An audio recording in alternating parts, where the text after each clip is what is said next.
Ya, estamos grabando. Muy bienvenidos sean todos al podcast Darle una Vuelta. Vamos a continuar con las sesiones de Afganistán desde el punto que trabajamos la sesión anterior. Mi nombre es William Fuenzalida, me encuentro con el profesor Guido Lea Barca y el futuro licenciado en Estudios Internacionales, Claudio Guirú. Este podcast surge como una respuesta de 3 ciudadanos a tópicos internacionales del área de la cultura, la sociología, que tienen impacto en nuestras vidas diarias, pero también para una reflexión y siempre darle una vuelta a este tipo de fenómenos. Profesor, Claudio, ¿cómo se encuentra? Yo muy bien. Esta semana tuve que trabajar de manera presencial, entonces he tenido que cambiar un poco mis hábitos, pero estoy yendo una semana presencial y una semana no presencial. Entonces es un buen sistema por ahora. Así que todo bien. Bueno, yo me siento con hartas ganas de aprender porque es un tema que está en contingencia. Todo lo que pueda yo aportar también voy a tratar de hacerlo, pero sobre todo de aprender, que es un tema muy interesante y sobre todo que, como ya lo dije, está en contingencia y es muy importante estudiarlo, precisamente para entenderlo mucho, para comprenderlo mucho mejor. Exacto. Y Muy para bien. poder interpretar, También interpretar, ¿por qué no? comprender e interpretar. Lo entretenido es que esta es una mirada de tres ciudadanos simplemente que nos hemos juntado como amigos a hacer un conversatorio en una conversación relajada a tratar estos temas. Pues podríamos, si estuviéramos juntos, estaríamos tomando un café, me imagino, ¿no es cierto? Algo así, Hacen en una falta mesa. la, hace falta el espacio físico, recuperarlo de nuevo. Sí, pues, sí. Miren, Ya nos vamos a ver recordarán allá, ya nos vamos a ver. la sesión pasada que vimos todo el contexto de desarrollo de la guerra de Afganistán. También trabajamos algunos tópicos sociológicos bien interesantes. Vimos la relación de Tarak y Amin, bien marcada por el trágico destino de ambos, pero la historia de Afganistán continúa y continúa ya, ustedes recordarán, posterior a la década de los 90 o durante su cierre, el desarrollo de un Estado ya de carácter islámico. Eh, este Estado tendrá una duración durante la década de los 90 hasta el año 2003 más o menos, eh, y que significará la potencial construcción de grupos que atentarán con la vida de miles de personas. No solamente me refiero al atentado de los en las Torres Gemelas en el año 2001, sino que también los distintos atentados de carácter terrorista que acontecieron tanto en Asia, que muy pocas veces se mencionan en prensa, en Europa y por supuesto en América. Este gráfico que quería partir para que lo viéramos y lo conversara un poquito, eh, da recuento de todos los estados islámicos ya hasta el año 2018 que tienen algún tipo de presencia, ya sea de grupos terroristas como Al-Qaeda o que tienen facciones más del orden extremista. Entonces, tenemos una amplia variedad de estados, por así decirlo, con mayor o menor presencia de estos grupos y que es bien interesante cómo se distribuyen geopolíticamente, no solamente en Afganistán como tal, sino que también en el norte de África, parte de Medio Oriente, por supuesto, y, como no, Asia Central, incluida la India y algunas partes de la Indonesia. No sé Oye, qué les William, esto parece. es súper interesante, este gráfico. ¿Tú puedes tratar de explicar con un poquito más de detalle, así como por colores, Claro, y explicar qué se trata cada uno de las agrupaciones que tienes clasificadas acá y describir un poco cuáles son los países, porque quizás no todo el mundo sabe exactamente qué países están ahí marcados. claro, dar mayores detalles, mire, hay Sí, que ahí hacer con el cursor uno, también. claro, hay que hacer unos compases Eso, eso. bien interesantes, que esto viene de la inteligencia de los Estados Unidos, el Departamento de Inteligencia de los Estados Unidos, representa una forma interpretativa que tiene el departamento de acercarte a estos países desde correlaciones bien simples de estados islámicos o estados con grupos islámicos como tal. Entonces, Estos grupos islámicos se presentan, sobre todo, ahí me llama mucho la atención el norte del África subsahariana, principalmente países como Egipto, por ejemplo, que se hablaba de Egipto como una democracia ya construida, países sobre todo que tienen una amplia característica, no solamente por ser musulmanes, sino que tienen una tradición persa. También destaco Turquía, por ejemplo, que tiene algún tipo de presencia de estos grupos que muchas veces se ha visto con preocupación, ya que Turquía es una de las puertas hacia los países de Europa del Este. También me llama mucho la atención países como Pakistán, que está al lado de Afganistán, para el lado izquierdo, la India. ¿Y por qué menciono estos países? Porque hace poco yo asistí a un seminario internacional que contó con la presencia de un profesor chino. Me llamó mucho la atención del profesor chino porque él centraba la perspectiva ¿El de de... la universidad? Sí, sí, sí. Si yo no pude, yo estaba... No, no tenía posibilidades, pero lo encontraba que era interesante, sí. Sí, y a mí me llamó mucho la atención su forma de interpretar la Ay, era lógica chino, ¿ya? de estos grupos. Y él ¿Eso está decía, disponible, William? ¿Una claro, persona que quiera acceder a ese material lo puede hacer? ustedes lo pueden buscar, para quienes nos escuchan, en el Departamento de Estudios Políticos de la Universidad de Santiago de Chile. Ya. Ahí tendrán el acceso al total sesión del seminario y está súper bueno. Hay grandes aportes de expertos en esa temática. Sí, pues. Nosotros lo estamos viendo desde una reflexión interna. Esto no es un podcast de carácter No. expositivo o para enseñar algo. Es No, los para expertos reflexionar. van ahí a ese link. Sí, Esta es aquí una nosotros conversación. nos dedicamos a conversar. Y yo quiero conversar ese punto porque el profesor chino ¿Mm? hablaba de cómo uno ve la perspectiva siempre pro-estadounidense. ¿Y por qué lo dice así? Porque siempre dice que Estados Unidos se encuentra en constante peligro, pero él se hace la pregunta de, ¿y han pensado cómo China se siente respecto a este grupo? Porque Estados Unidos en sus fronteras no tiene un ejército de carácter hegemónico o un tercero de carácter hegemónico con sus tropas. Recordemos que Estados Unidos tiene un despliegue de tropas en estas zonas geográficas sumamente alto. En Afganistán, y lo vamos a ver un poquito más adelante, llegó para el año 2011 casi más de 100.000 efectivos. Y recordemos que Afganistán comparte en esa pequeña franja que está aquí, donde tengo el cursor, frontera con China. Con China. Sí, Tiene frontera con China, ¿no es tiene cierto? Eso lo frontera con habíamos visto en China. el capítulo anterior. Lo vimos en el capítulo anterior.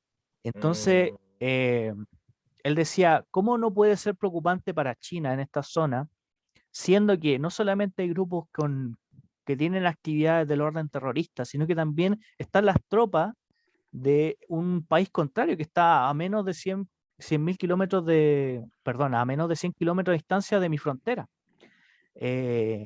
Y eso me pareció súper curioso porque en parte tiene mucho sentido. A mí me hace mucho sentido que Estados Unidos, ¿con quién tiene frontera? Con Canadá, con México.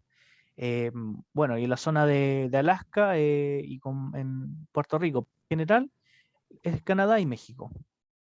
Y son zonas de hegemónicas súper controlables para ellos.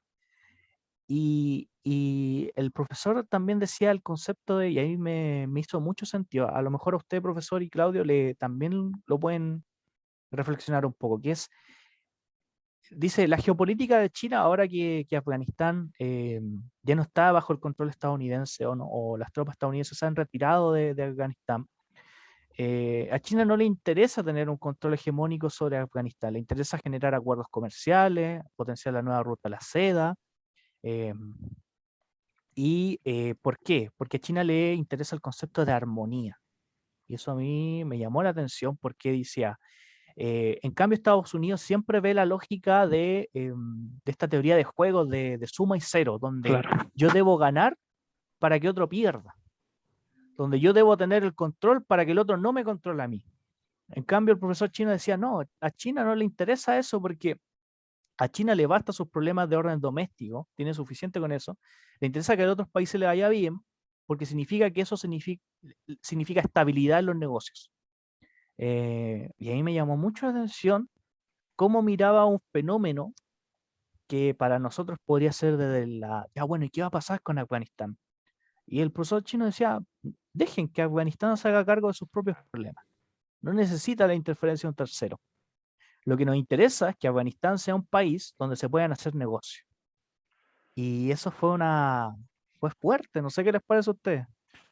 A mí me gustaría comentar, y muy en relación con lo que estaba diciendo William, que es interesante la perspectiva que les dio ese profesor que venía de China, porque hay una categoría que se llama orientalismo, que no sé si William o el profesor lo habrá escuchado antes, el orientalismo Yo no. del profesor Edward Said, de origen palestino, si no me equivoco, derivado de esta teoría del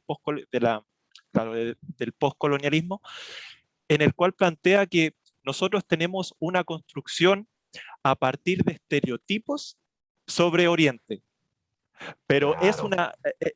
es una visión que nosotros construimos a partir Sí lo he desde nuestra, escuchado, Claudio, sí lo he escuchado, sí. desde nuestra ubicación No me ubico en el nombre, occidental, pero occidental, si se quiere ver de sí, alguna forma. Y bueno, estereotipo. en todo caso, el profesor Said define que se puede identificar este orientalismo como una ideología, como una disciplina, pero una forma también en cómo el Occidente, y particularmente los Estados Unidos, tratan de alguna manera, imponer una dominación por sobre Oriente, estableciendo esta como diferenciación entre dos bloques, entiéndase Occidente y Oriente, siendo, ojo, esto bajo las palabras del profesor Said, siendo Oriente o Medio Oriente, o todas estas zonas salvajes, prácticamente barbaries, y siendo la parte occidental Sí, civilizada, en donde son la visión occidental la que tiene que civilizar a la parte oriental, todo Medio Oriente. Entonces, súper interesante porque cuando William dice eso, claro, si uno lo piensa, nosotros estamos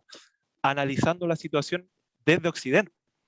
Pero ¿qué pasa si lo analizamos desde distintos bloques, no solamente desde una perspectiva china? ¿Qué pasa si lo analizamos, por ejemplo, desde el propio Medio Oriente? ¿Se entiende? Entonces, eso es como muy interesante con lo que dice William. Se me vino eso a la cabeza. sí, sí. Y ahí entramos a pensar que las visiones, que, bueno, en sociología se pueden ver las visiones de los individuos, ¿no? Y Mm. que pueden ser categorizadas o que pueden ser clasificadas, ¿ah? Pero acá quizás lo vemos como algo más global, ¿no? Las visiones de ciertos bloques geográficos y cómo estas visiones también nosotros debemos tratar de entenderlas.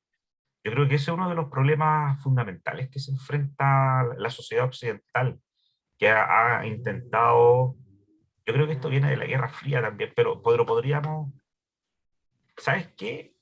Hasta podríamos verlo como dos paradigmas, ¿ah? ¿Por qué no? Tiene toda la razón. Utilizando el psicoanálisis, ¿m? El paradigma del padre autoritario y el paradigma del padre protector. Y eso, profesor, Y ¿a qué más o menos se especifica para que quienes no escuchan? eh, serían como visiones de mundo o perspectivas del mundo o discursos que elabora un conjunto de personas para enfrentar el mundo. ¿Ah? Entonces tendríamos como dos visiones acá, que sería como una visión más autoritaria versus una visión que sería más democrática. Y eso se ve cuando tú empiezas a estudiar eh, la sucesión de ideas, por ejemplo, políticas, se empieza a manifestar, sobre todo antes de la Revolución Francesa y en la Revolución Francesa.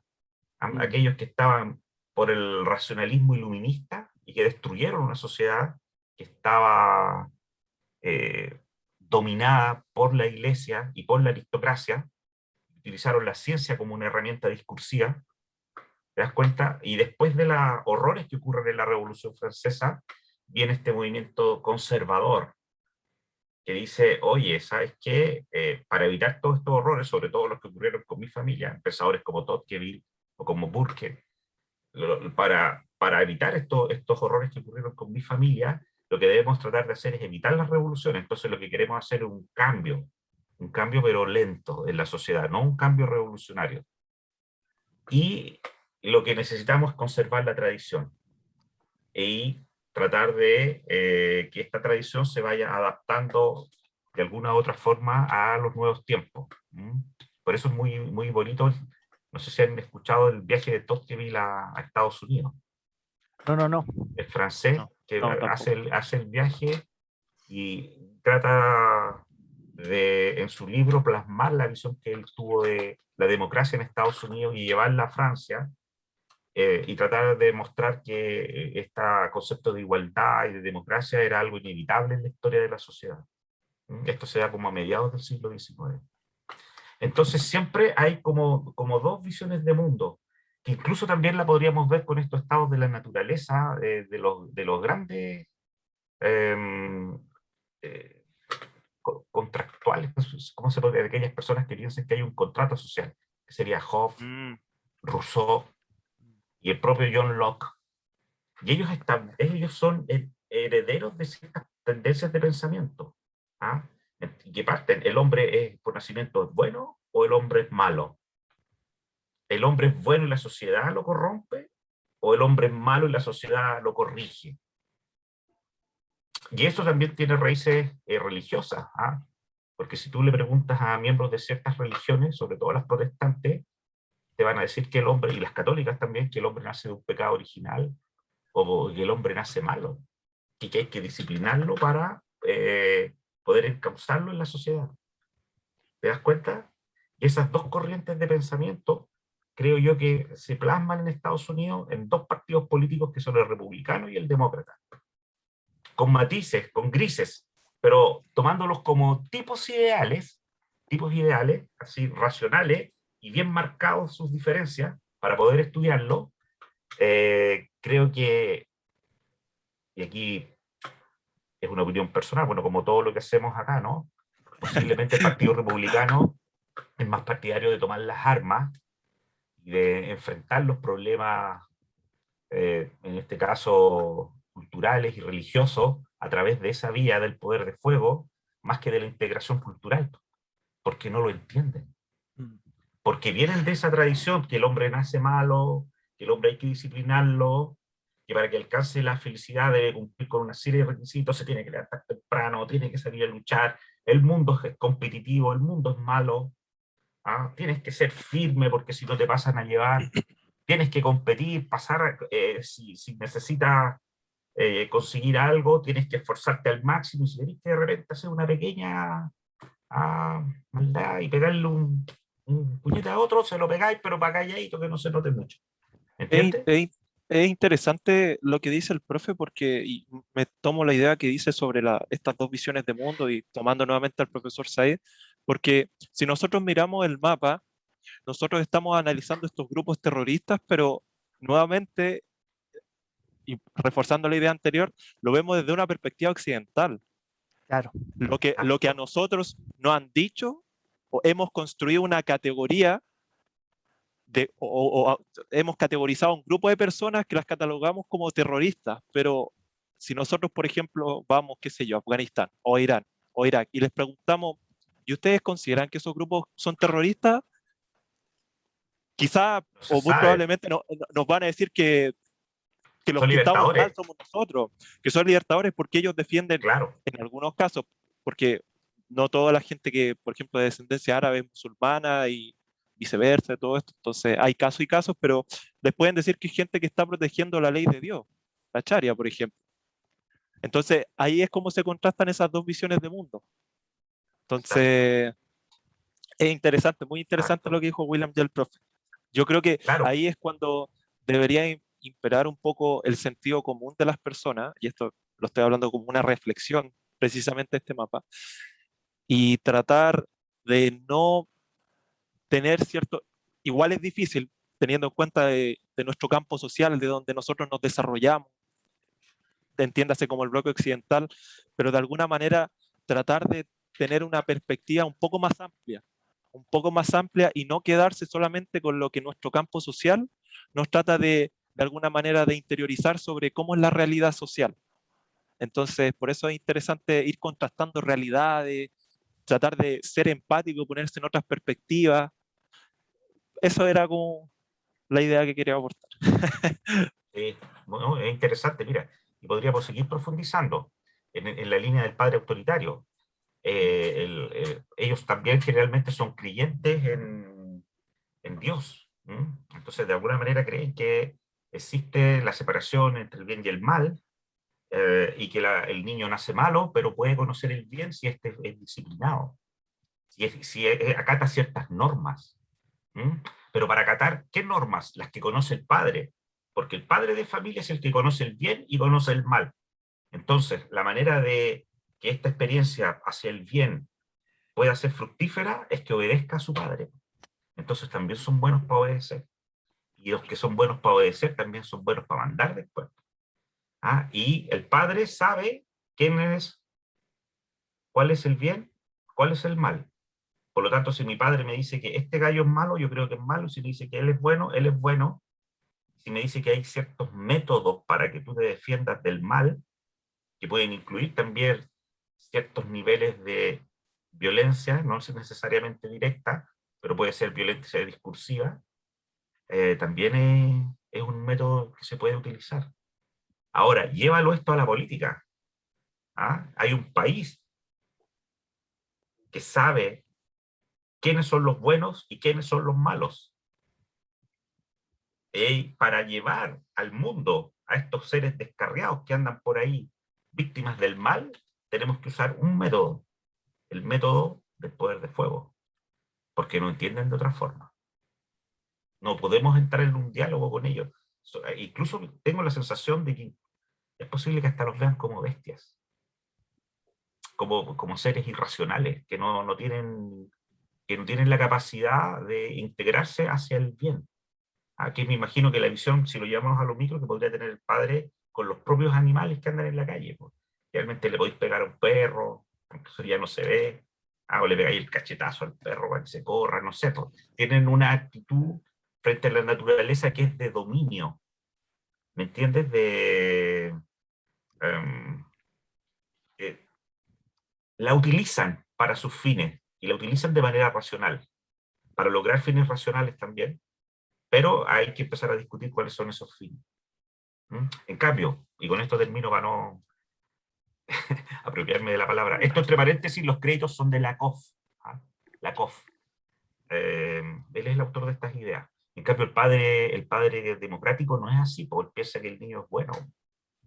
Y que la familia, por ejemplo, no está basada en una autoridad que conoce el bien y el mal, sino que es de manera más integral. La educación del niño se ejerce de manera paritaria entre el hombre y la mujer, o entre los integrantes de la familia, que no necesariamente son hombre y mujer. Pueden ser distintos géneros, distintos sexos que están ahí integrados. Y la educación se hace pensando en la empatía, en que esta persona no puede triunfar en la vida si es que ve que el del lado se cae y no se para. Es decir, no puedo considerar que mi vida es un éxito si es que las personas que están a mi alrededor no han logrado también avanzar y tener un éxito parecido. ¿Me entiendes? No puedo surgir solo, sino que tengo que surgir con la comunidad de personas que están a mi alrededor. Entonces hay un crecimiento que es más integral. Y el mundo no necesariamente es malo y hostil. El mundo es bueno y también se puede compartir y fomentar otro tipo de valores, ¿no? Como la fraternidad, por ejemplo.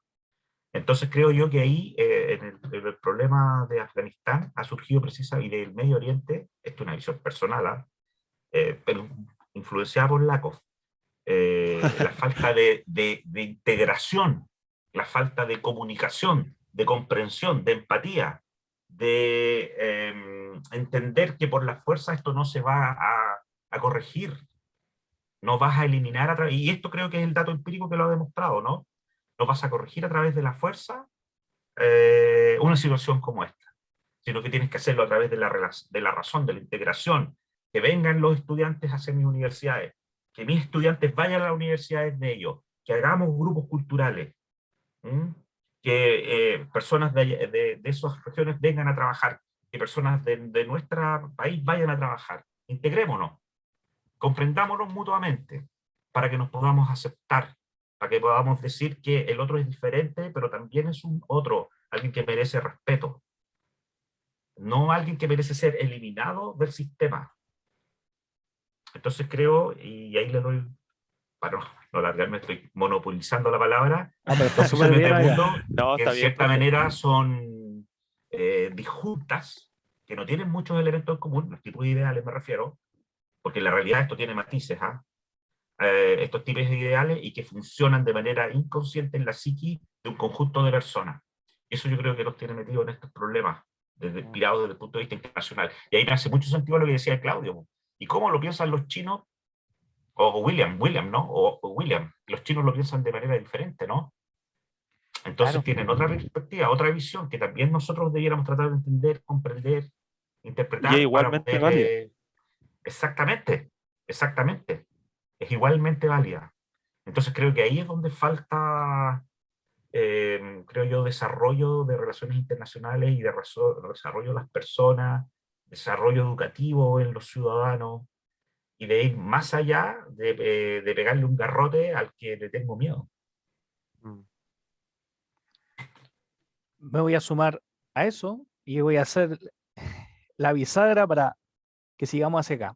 Y se habla, eh, y yo estoy muy de acuerdo con usted, profesor, y yo encerraría todo eso en el concepto de choques de civilizaciones de Huntington, donde la cultura Oh, y la identidad de los pueblos, llegado a cierto nivel de desarrollo, se vuelven inviables entre sí. ¿Por qué? Porque buscan acaparar ciertos espacios de poder. Cuando el poder se vuelve una cuestión central en la política exterior de ciertas comunidades, para no decir países, entonces el discurso de la comprensión, la tolerancia, pareciera ser que se pierde. Y pareciera ser que se pierde por el discurso que usted me dice, del padre autoritario, del niño que necesita ser educado porque si no se vuelve un salvaje. Pareciera disciplinado ser también, o sea, educado en la disciplina. educado en la disciplina. Pareciera ser que el caso de Afganistán se acopla súper bien a eso, porque posterior al atentado del año 2021, eh, fue como el punto de inflexión, tanto en la política exterior estadounidense y entender el mundo desde la perspectiva estadounidense. En mi juicio, eh, Estados Unidos desde ese momento perdió el control central, el unipolarismo que había gestionado después de la caída de la URSS, que pudimos ver que gran parte de la crítica o gran parte de la caída de la Unión Soviética se debe, entre otras cosas, a la mala gestión en la guerra soviético-afgana, que fue el Vietnam Claro. de los soviéticos. Entonces, desde los 90 hasta el 2001, Estados Unidos es poco menos que amo y señor de este mundo. Pero después de eso se empieza a hablar de inestabilidad, de la necesidad del multilateralismo, de la necesidad de abrir otro espacio. Como hablaba también Claudio, desde ahí surge varias perspectivas que van en contra de la academia estadounidense y en contra de la política exterior estadounidense. Aún así, sin embargo, el poder hegemónico de Estados Unidos se sigue manteniendo y eso lleva a su ocupación no solamente en países como Afganistán, también en Irán, ustedes recordarán. Eh, y por supuesto, todo lo que significó esa búsqueda de bombas atómicas que nunca existieron y tampoco van a encontrar en Afganistán. Pero tomando ese punto, surge algo que a mí me llama mucho la atención y es el inspector general o el especial inspector general para la reconstrucción de Afganistán, que es un departamento que se abre a través del gobierno federal para generar una auditoría primero en términos administrativos, de gestión y calidad, de cuántos son el gasto económico que se está llevando a estas grandes sumas de dinero. Recordemos que eh, no solamente implicó un costo humanitario de personas, sobre todo grupos de jóvenes, predominantemente un grupo joven de estadounidenses enviados a cumplir, a enfrentarse a un conflicto que en realidad parecía no ser tangible. Entonces estamos hablando que desde el año 2001 los costos de Estados Unidos en términos de millones de dólares fueron incrementando exponencialmente en una curva sumamente alta hasta llegar al año 2011-2012 con casi 100.000 millones de dólares por año, solamente para mantener el estado de ocupación. Y lo que hablaba el profesor de mantener esa lógica de no solamente comunicacional, sino que también de justificación. ¿Por qué estamos aquí? Bueno, es que nosotros estamos aquí para, en un principio uno tenía la percepción de democratizar Afganistán. Bueno, este departamento que yo les acabo de comentar, el SIGAR, lo que hace es tener una perspectiva un poco más arbitraria. Y yo lo encuentro súper bueno porque tiene un informe que lo pueden buscar en su página de internet, sigar.com, si no me equivoco eh, que dice Lecciones sobre Afganistán. Es relativamente reciente. Y ese informe tiene una frase que la escuché en el seminario, la encontré perfecta. Ahí el inspector general menciona que nosotros no invadimos Afganistán porque era un país, o no invadimos países no violentos para volverlos democráticos. Países no democráticos para volverlos democráticos. No invadimos países pobres para volverlos ricos. Invadimos países violentos para volverlos pacíficos. Y el caso de Afganistán claramente demuestra que no lo hemos logrado. Creo que esa es la síntesis de estos más de 10 años de ocupación y el contraste que uno puede hacer en términos de no solamente costos, sino que también en tropas. Y yo me sumo a que pareciera ser que la política exterior estadounidense no se define solamente en términos de demócratas o republicanos, porque si bien el inicio de ocupación parte en el gobierno de George W. Bush, Sí, en los años con mayor tropas desplegadas, y esta es la fuente del SIGAR, como les digo, del Inspector General Especial para la Reconstrucción de Afganistán, Barack Obama. ocurre lo que acaba de decir Claudio, ocurre durante la administración de Barack Obama, que se supone que era un gobierno que buscaba la reconciliación internacional. Pareciera ser que no se dio eso. eso a mí me duele mucho. Eso, Yo tengo la gran admiración por Obama, fue premio Nobel de la Paz, ¿no? claro, y el Premio Nobel de la ¿Cómo Paz tiene se más de supone que los 110.000 demócratas personas. son los que entienden esta cuestión de la integración, de la comprensión, de la empatía? Entonces, ¿cómo es posible que se dé esta paradoja que justo en Obama, en el gobierno de Obama, esté el mayor nivel de tropas y de gasto en Afganistán? O sea, Claro, eso a mí me duele. no, y es súper potente. Es una paradoja que no tengo cómo explicarla claramente, Mm, pero creo que no está bien. ¿Por no, qué para nada. justo Obama? ¿Sí? Bueno, es No que sé qué quizá opinión tiene ahí, Claudio. A mí me duele. es que yo creo que pueden haber una serie de factores que pueden explicar por qué, por ejemplo, en el periodo de Obama hubo un mayor, se llama despliegue militar. Por ejemplo, las presiones políticas, puede haber sido una. Un tema electoral, por ejemplo. Lo relaciono, por ejemplo, ahora, donde Donald Trump tenía por finalidad terminar precisamente con el despliegue de tropas en Afganistán. De hecho, lo hizo durante su mandato. No, perdón, lo terminó Biden, pero fue Donald Trump el que hizo como el trato con los talibanes precisamente para que se acabara y se encontrara una paz en Afganistán con los talibanes. Eso fue, me desincronicé un poco. Pero me parece interesante porque todos estos temas relacionados con conflictos, entiéndase, exterior a Estados Unidos, no conflictos internos domésticos, pueden ser utilizados precisamente por los presidentes como impulsos electorales. Impulsos electorales también en tiempos en donde Mm, necesitan estos impulsos electorales.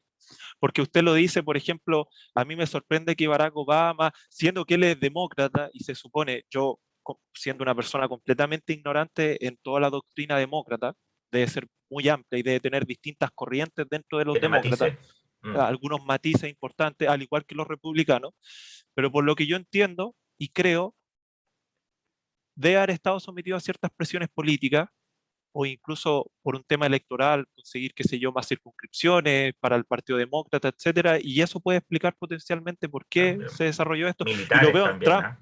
y militares, y económicos, porque tiene que pensar que el gasto militar de Estados Unidos es tremendo el gasto militar de los Estados Unidos.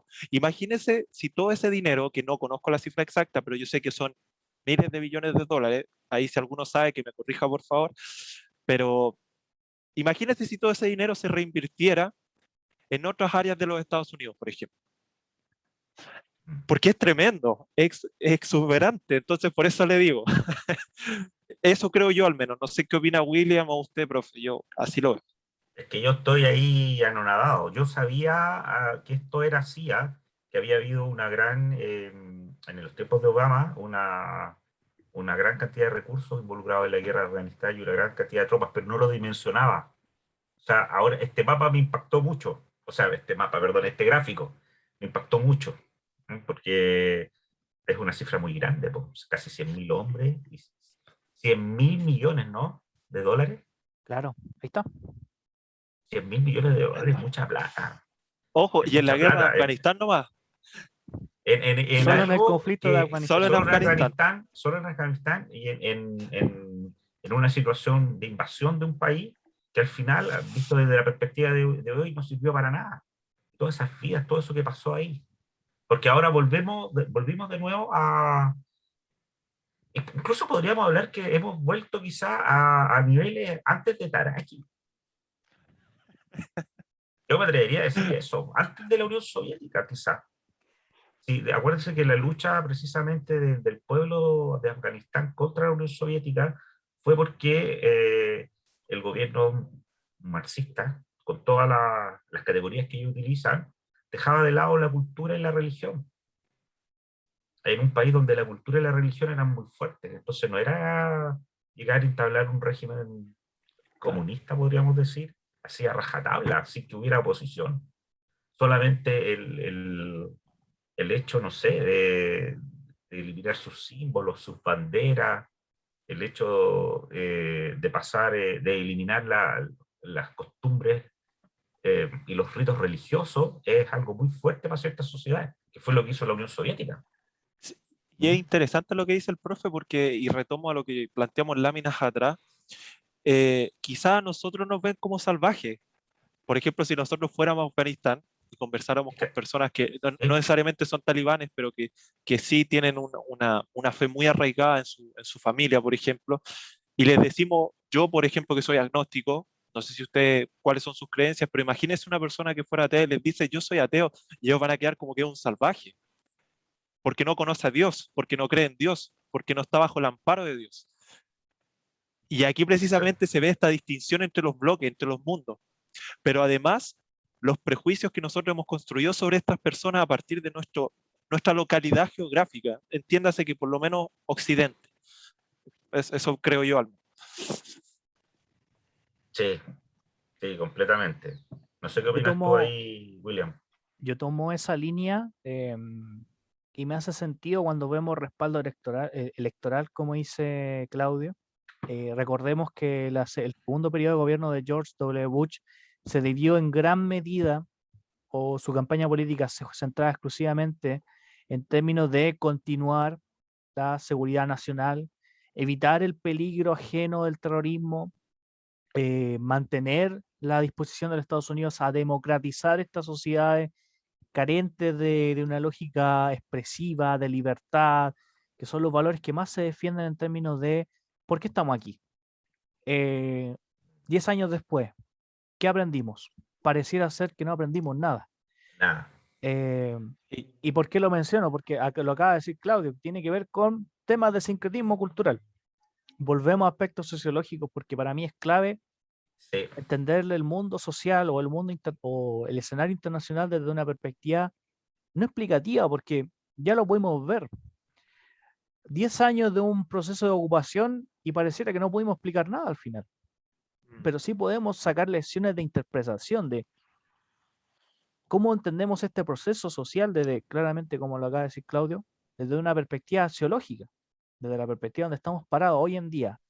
em, en un país que tiene como principales socios comerciales el libre mercado, la sociedad de la libre expresión, de un Estado laico, etcétera, etcétera.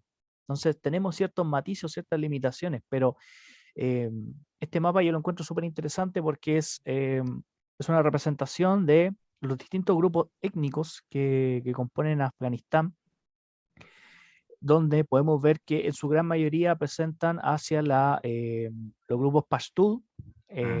en menor medida los grupos túrquicos. ¿Puedes mostrarlo con el mouse? ¿Cuáles son los pastún? Claro, claro. Ahí debería poder verse. Los grupos Pashtun son los que agrupan en la parte casi Ahí está. central del país. Más despacito, más despacito. Acá, Ahí sí, ahí sí. acá, ya. ¿Por qué son importantes estos grupos? Porque son los grupos que están más afianzados a las tradiciones religiosas.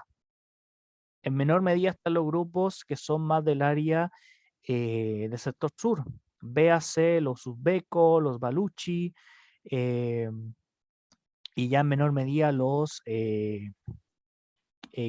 kirguisio, que son ya más del área fronteriza.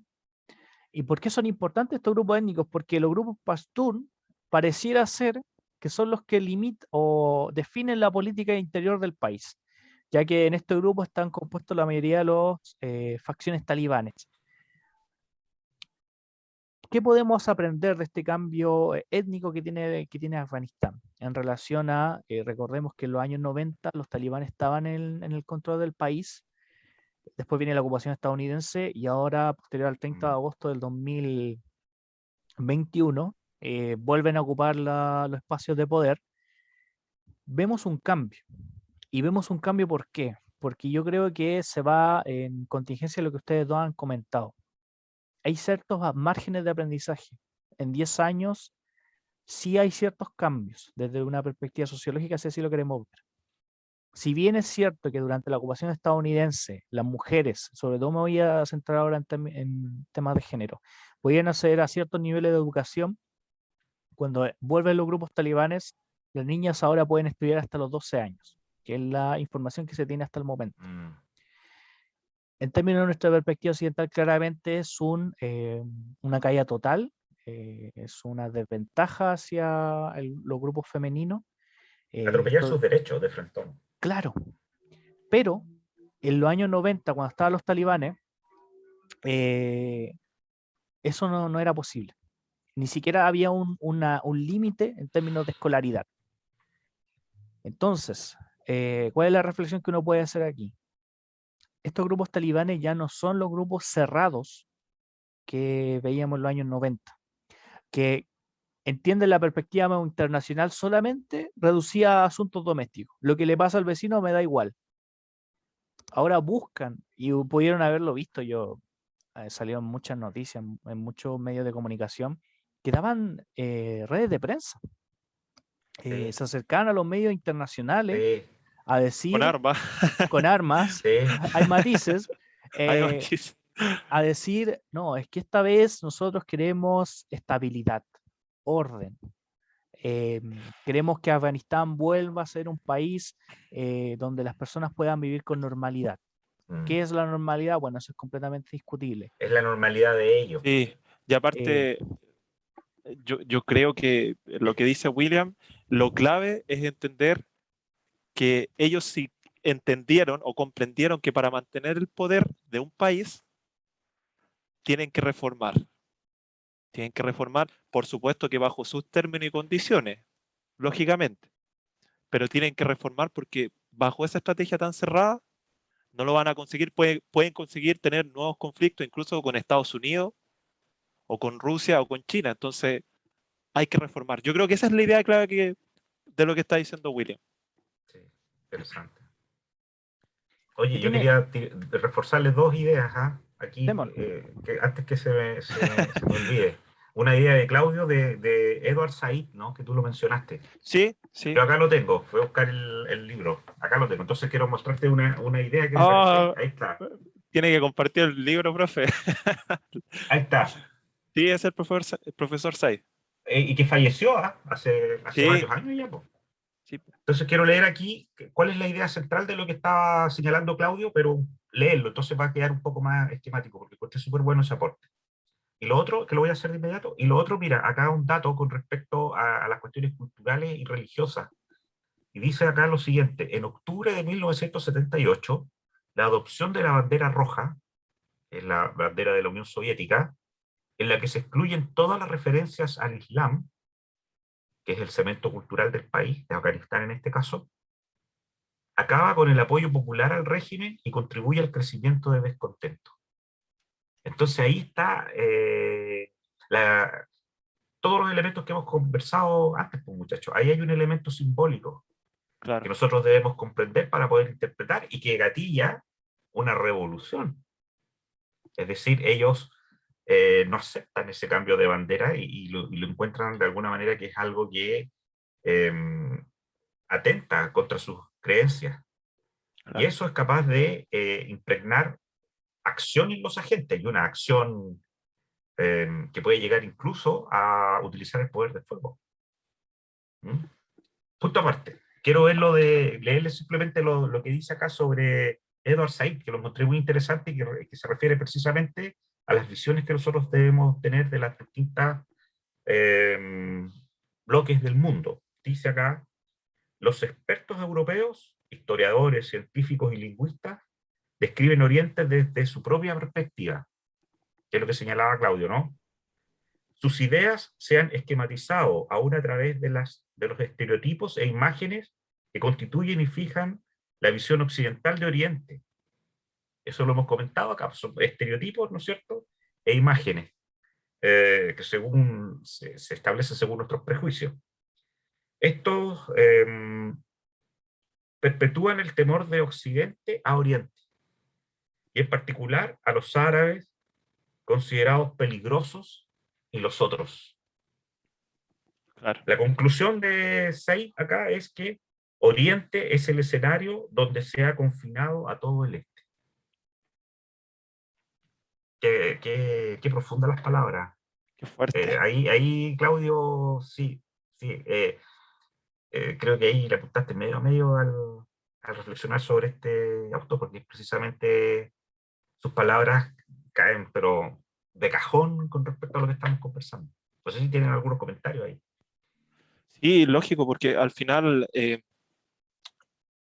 él, en un apartado que yo leí, planteaba que se configuró como esta visión eurocentrista junto con la de Estados Unidos sobre Medio Oriente o sobre Oriente. Entonces, precisamente a eso iba, con que es importante tratar de ver más allá, distintas perspectivas, no solamente desde donde nosotros estamos, porque al final nuestra verdad no es absoluta. Nuestra forma de concebir la realidad y de interpretar la realidad no es la de todos, es personal, creo yo. Ojo, yo puedo estar completamente Es equivocado. que ahí es donde Pe- está el pe- paradigma, pues, Claudio.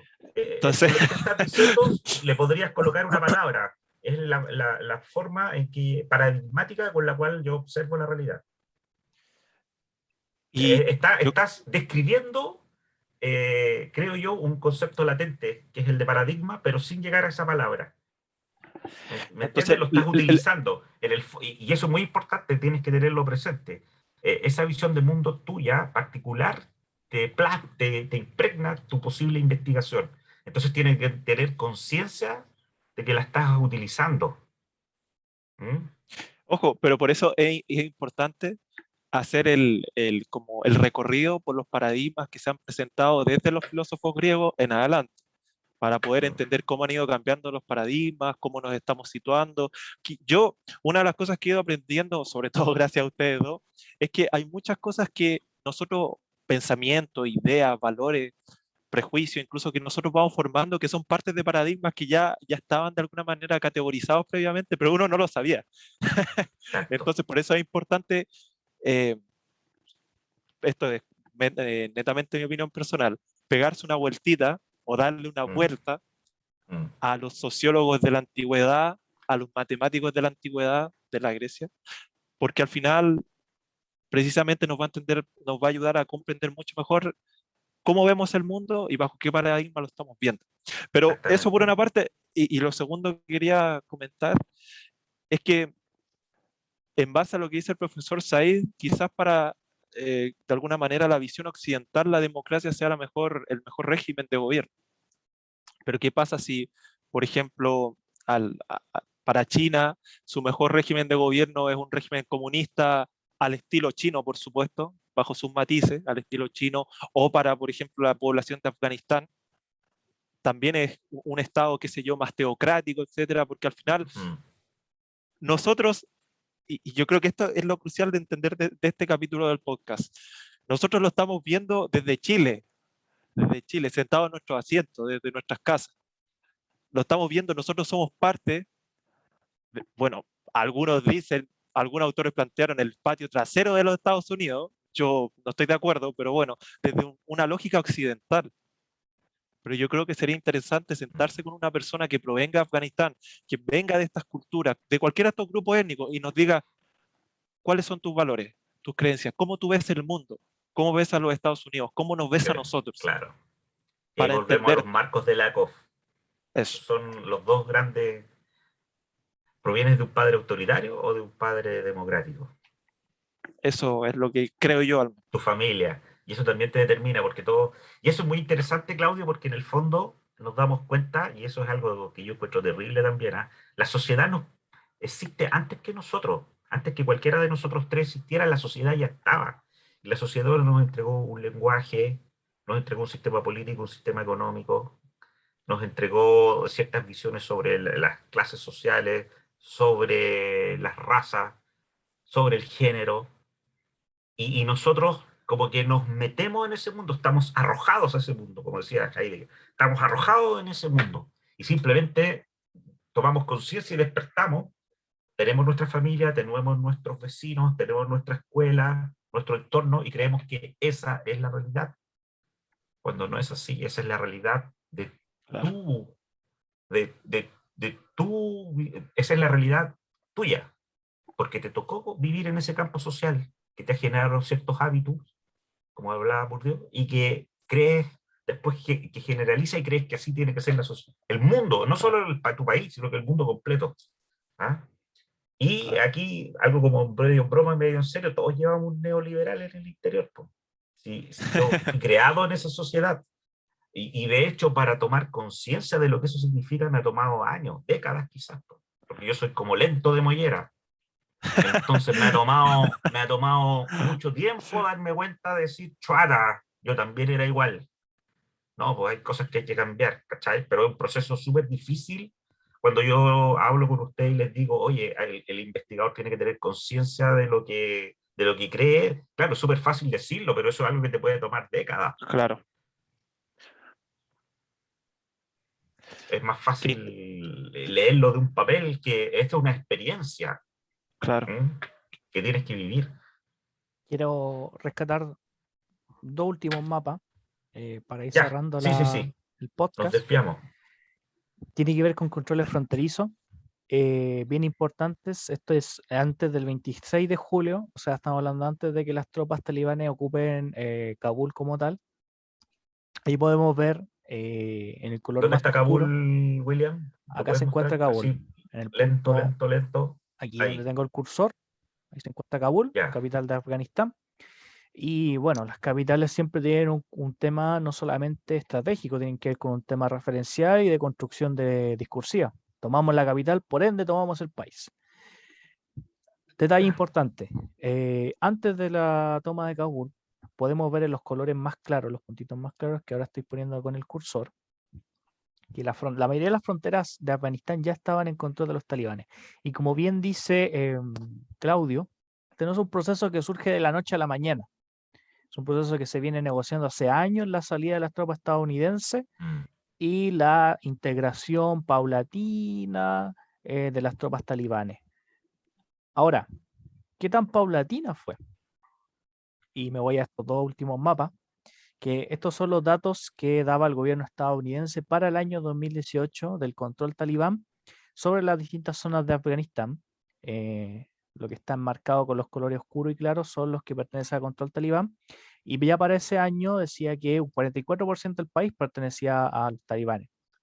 La agencia de análisis de seguridad Long War Journal hizo una recabación de las distintas fuentes empíricas, sobre todo en términos de contraste de ver qué dice el gobierno, qué es lo que nos muestran nuestras fuentes. Y esta agencia recabó que para ese mismo año el control del Talibán estaba sobre el 61% de sus distritos. O sea, ustedes pueden ver en los mapas que hay una gran diferencia, incluso yo les mencioné que antes por aquí estaba Kabul, entonces pueden ver que hay una gran diferencia del control talibán respecto a lo que se planteaba en los medios de comunicación. Entonces eso es Increíble, yo no lo potente. veo. ¿Qué año es, William? Esto ya Cada año uno de estos. 2018. Y Kabul lo tomaron en el 2021, entonces estamos hablando de que no es un tema de la noche a la mañana, son procesos históricos que toman su tiempo, son paulatinos, pero también varían dependiendo de quién estamos certificando el fenómeno. ¿Y a qué voy con eso? Que si bien esto es un fenómeno tanto multiparadigmático, que se puede abordar de distintas perspectivas, también tiene que ver con un tema multinivel, que se puede abordar desde lo local, lo regional y por tanto global. Y aquí viene mi reflexión final. Si bien es cierto que somos críticos de la perspectiva occidental, de sus formatos y sus formas de hacer realidad, su esquema de interpretación del mundo, a mí me hace, y en tema personal, se me hace muy difícil. No sé si es porque, como dice el profesor, fuimos lanzados a este mundo y tuvimos conciencia sobre esto, de asimilar otro sistema de gobierno que tenga características, por ejemplo, autoritarias, que tenga características donde no exista un Estado laico, donde yo tenga que adoptar una religión para pertenecer al grupo y no ser un otro, como decía el profesor Said, que no seamos vistos desde un otro. A mí, por lo menos personalmente, se me hace muy complicado y muy complejo. Yo quiero sumarme un poco a esas palabras de William, pero instar a que veamos más allá de las cosas. Yo creo que es importante, y esto como reflexión final, pero también como opinión, es importante, o lo que yo he podido aprender es que la realidad social tiene muchos matices, tiene muchos matices. No vivimos en una realidad social en donde todo es blanco o negro. Hay muchos matices, muchos matices. Y esos matices, no precisamente por serlo, pierden validez. No pierden validez. Tienen que ser igualmente considerados y tratar de ser comprendidos por todos nosotros si es que nosotros queremos de alguna manera entender mucho mejor estos fenómenos, sobre todo que son externos a nuestra propia localidad.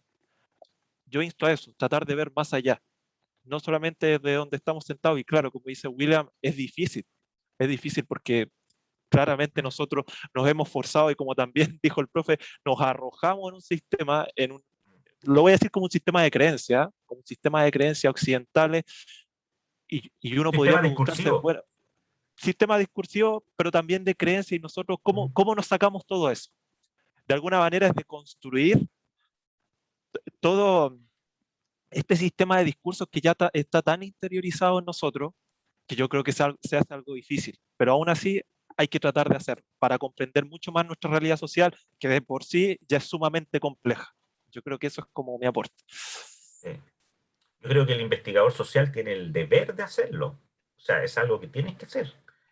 Porque si no, toda tu actividad va a estar plasmada por tus prejuicios o tus juicios antes de observar la realidad empírica tal cual es. Y antes de observar los marcos teóricos de los diferentes analistas.